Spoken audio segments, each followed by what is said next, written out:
Hey, what's going on, everybody? This is your boy Tony Hadnot, aka the Nocturnist, and you usually hear me on me and my brother's podcast called Super Hadnot Bros, where we basically have random conversations that we have, like we have just on the phone if we weren't recording, where we literally just basically sit there and talk about nothing, because we believe that a conversation about nothing is a conversation about any and everything, but. What I'm doing now is I'm actually creating an offshoot, which you'll be able to still find on the Super Hadnot Bros YouTube channel, where I'm gonna just start sharing my random thoughts, because I feel like I think these things and I want to talk about them, but I don't necessarily have anybody to talk about them with outside of my brother. And we definitely do share our opinions and thoughts with each other, but sometimes I like to expound upon things that don't go on too long, that would take otherwise too long on a podcast. So I'm just kind of just talking about these things and really just getting it out, because for me, this is the best way to get it out. And it all may sound crazy. Honestly, I don't give a shit. But hey, if you agree with what I have to say, by all means, you know what I'm saying? Peace. Appreciate that. But if you don't agree with it, that's cool too. Again, these are all random thoughts and just kind of rants. So I think what I'm going to call it is Tony's Crackpot Theories and Rants. That's pretty much it. So, excuse me. In today's segment, I really want to talk more about artificial intelligence. My brother and I have touched on it a couple times on Super Hadnot Bros. If you go back and listen to a couple of episodes, we even got a couple of clips or whatever. But excuse me, we talked about artificial intelligence because it was weird. We were talking about self-checkout and how it's taking over the world, and how self-checkout could be the beginning of artificial intelligence taking over the world. And we talked about the algorithm, and I'll touch base on that here in a second, but. Yeah, it's just really crazy because these robots are starting to exist, right?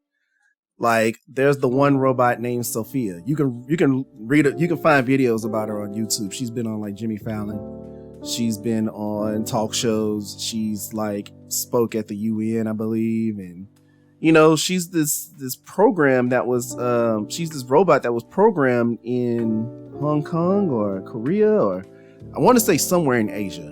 I believe it was somewhere in Asia. I could be 100% wrong. If you're listening to this, correct me. But I want to say she was built somewhere in Asia. But anyhow, she has the ability to learn. And what they're trying to do is they're trying to make her a normal civilian in human society. If any of you are familiar with the movie I, Robot, it was something along those lines where the robots kind of meshed in with, the human population or whatever. So, we got that. And her job is basically just to be your average human. But then I started going down the wormhole, watching more of these videos about these robots and what they're going to be used for. The military, of course, is building robots for combat purposes. There's another one that's going to be more humanoid that can diagnose you. It's basically like WebMD, but as a robot. And so the robot will basically diagnose you, give you a prescription, and then send you on your way, so just little things like that. And so what I really want to talk about, again, this is all crackpot theory, so not to be taken 100% seriously, but just kind of to make people think. But I want to talk about some of the ways I feel that artificial intelligence can basically take over the world. And the truth of the matter is it's happening, and it's happening at an incredible rate. The first thing that I really want to talk about is just socially. So the reason I say socially is because we have apps like Instagram and TikTok and YouTube and all these different social media apps that allow us to be able to connect with each other from across the world. And you may be able to run into old friends, or you just want to, it's basically like today's pen pal. I don't know, some of y'all might be a bit young and may not know what a pen pal is. A pen pal is somebody that you've never met, never seen, and you just randomly connected with, and you will write letters with each other just to kind of stay in touch with each other. It's fucking strange, but that's what people did, just people who were looking to have friends and so on and so forth, which was kind of cool in a way, because you kind of got to, like, if I had a pen pal in like China, then I could like, get a piece of what's going on in China, just to kind of get a feel of whatever's going on in their part of the world. But back to the subject, that's what social media basically is, right? Like, I can actually make friends with people that I have never physically met. So that's cool, and it started off that way. You know what I'm saying? I don't think there was anything necessarily wrong with what the basic intentions of social media was for. It was a great way to connect with people. But as time went on and people started using it for marketing their businesses and do all these other great things, to try to level up in the world, the people who make these apps started catching on to that, and they started creating what's called an algorithm, right? So the algorithm is, and I said, we talked about this on Super Hadnot Bros, but the algorithm is basically what the artificial intelligence system is. Basically it's the programs like eyes and ears, and kind of determines what trends, in these platforms. So for instance, if I am on Instagram and I have, let's say, I don't know, 3,000 followers, right? And I want to be able to create content for those 3,000 people to see, so that they can share with their friends and so on and so forth, and try to grow my name. I would have to like literally like spend an incredible amount of my time to create content and use all of the features that program offers in order to be able to reach out to these people. Because the way the algorithm works is like this. If I go in there and I just post a picture, right? Well, I just post that picture and I forget about it. Like, I just put the app, close the app, put it down, and go about my business. The algorithm is going to say, oh, well, shit, all he did was just post a picture. So I guess we don't need, I'm not going to let more than maybe 10% of his audience see what that content is. So, because he really didn't take this seriously, it's just whatever. But if I go in there and I post a picture, and then I go in and I go see what everybody else is doing, and I comment on this stuff, and I like and I share, and then I go into Instagram and I use their Reels functions, or I use their live features, or create a video or anything in that nature, then it's gonna be like, oh man, he's really working hard at what he's doing.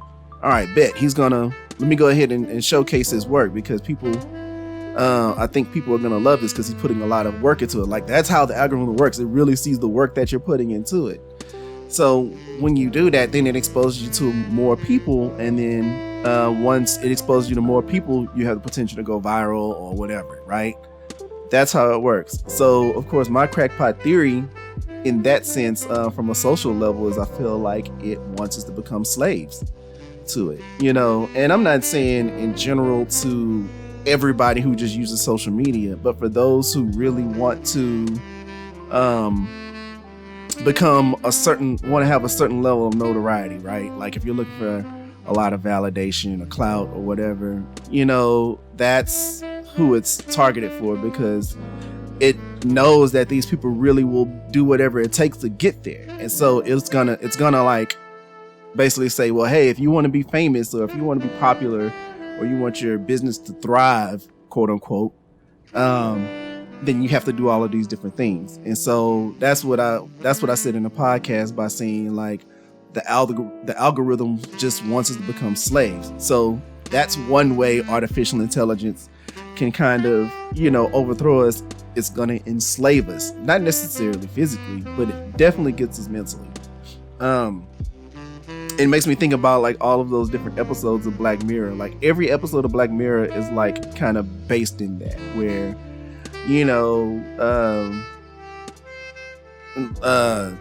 anything that was technologically advanced that was of quote unquote benefit to the user, we put so much emphasis on it that it basically like ran our lives. We fell under its influence. And I think that's what I mean by it's going to enslave us socially. So that's one thing. And then the next thing, I guess it kind of segued into the next thing, but I feel like it's going to kill us economically too.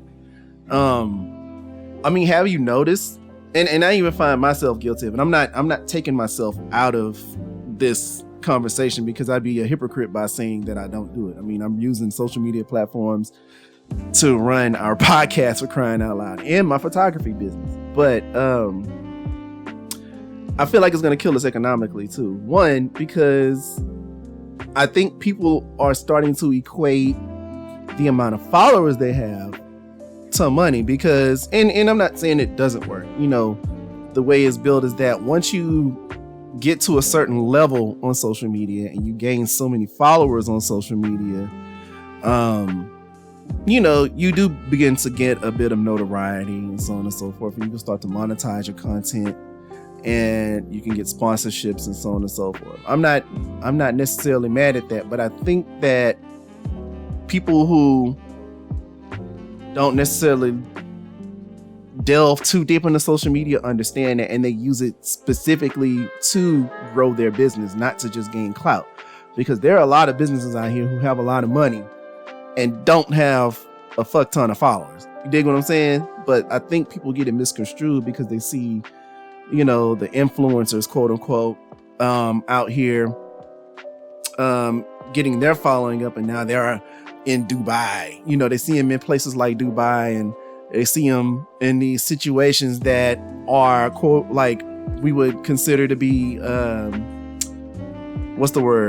grand and notable and what I'm saying, like rich people shit, basically. Like they see them in these rich people situations, and truth of the matter is some of these motherfuckers ain't even rich. They just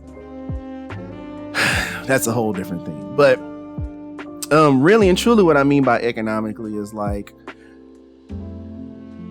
it's gonna kill the working class people for sure, right?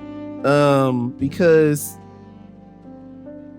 okay, so let's say I'm gonna date myself a little bit, but when you would go to Walmart when I was a kid, back in like the late 80s, early 90s, you would go to Walmart and self-checkout wasn't even a thing. It wasn't a thing at all, right? It didn't exist. When you would go to Walmart, you would see 20 to 30 cash registers in the store, and every single one of them had somebody there working it. Maybe a couple of them that didn't have somebody there. But it was like every cash register was full. Walmart was busy. Like, you know what I mean? You would go up in there, wait in line, and do your thing.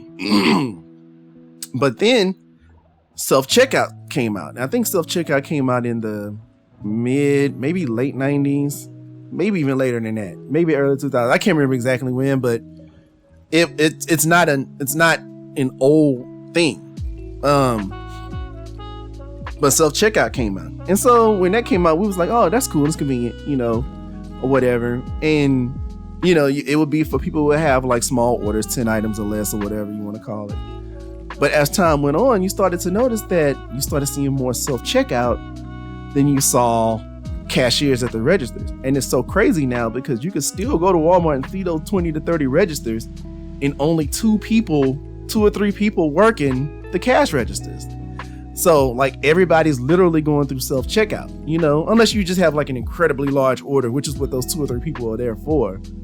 But you will see, you don't really see the whole thing, and it's just kind of like, well, damn, this is taking away people's jobs. And it's starting to hit all different types of stores, not just excuse me, I got a little, I don't know what's going on right now, but yeah, you would only see a couple of them, but it's starting to grow across all different stores, not just department stores and grocery stores.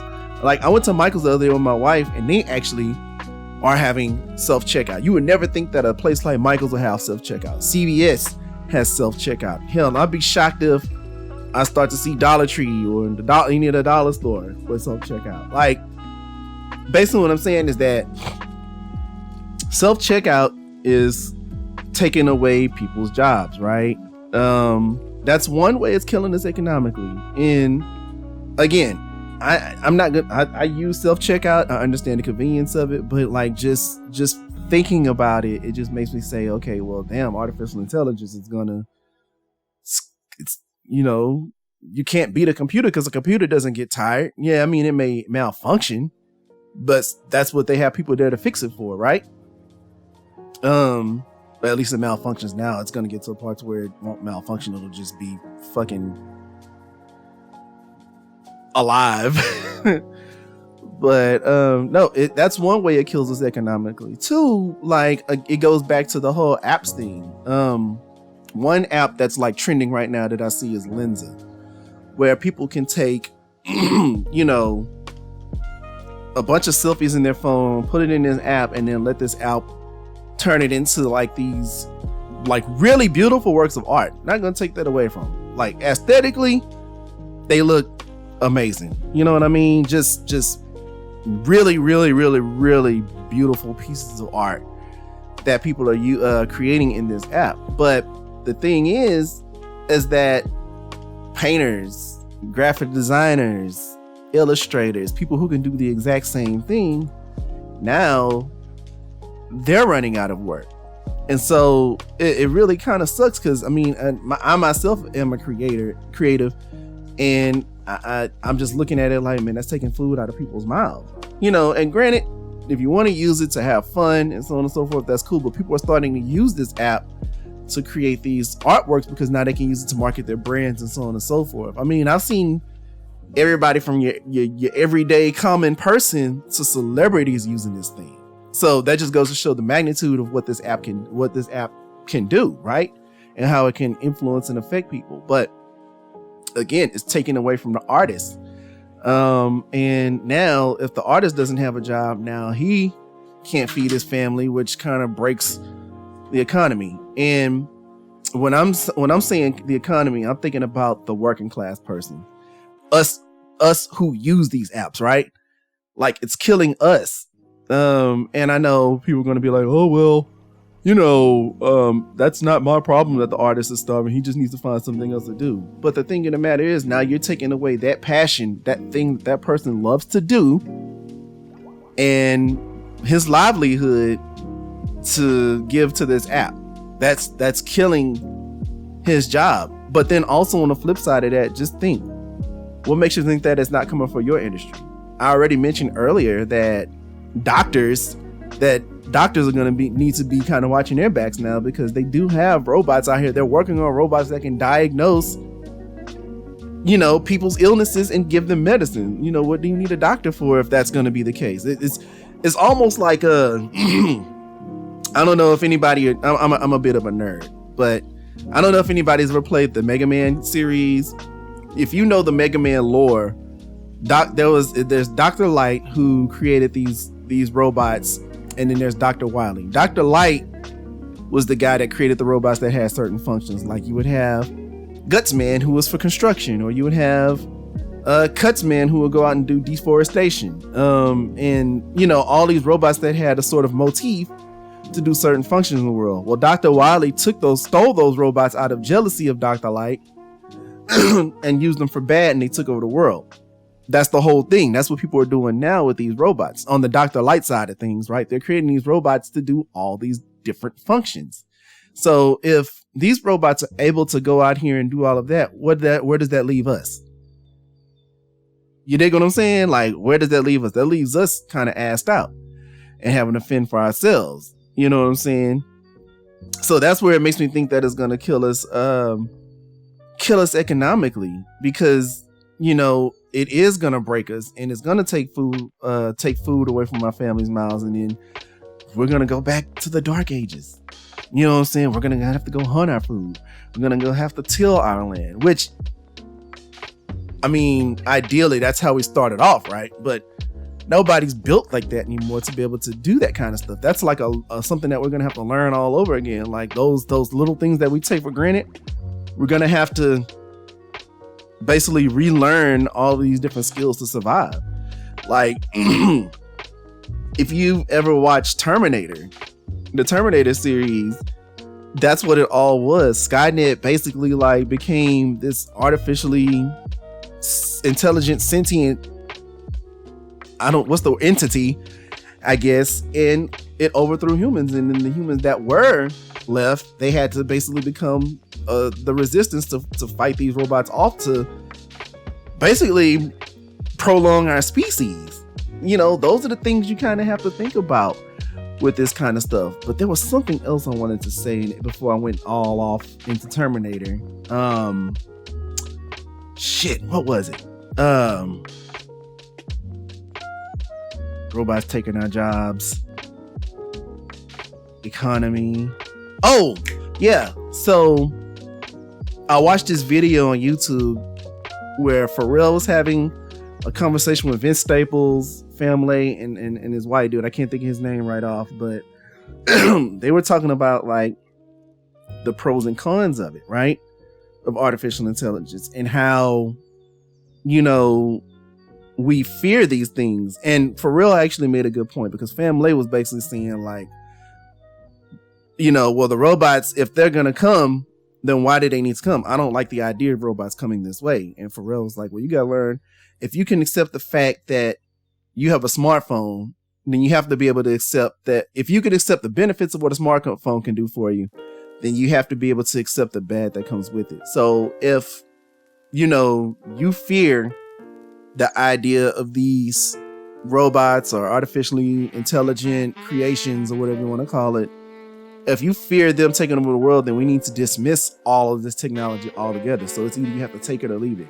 And that does leave us in a really, really, really, really like tight spot, right? Because especially nowadays with the way these kids are being born into this, right? Like, you can go look at a 2-year-old can go pick up an iPad and just know what to do right off the bat. Don't know how to write, don't know how to read, don't do nothing, but knows how to navigate on an iPad. They know how to go on YouTube and watch Baby Shark, that whole thing.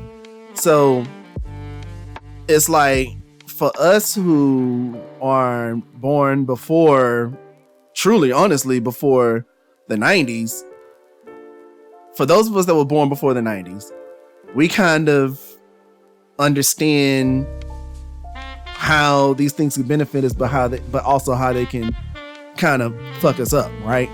But for these kids who were born from the 90s on back, this is all they know, because by the time they were 10, 11, 12 years old, they were already, like, they probably don't even remember what a dial tone sounds like, you know what I'm saying? Or how a VCR works, or, just anything that came before the internet, basically.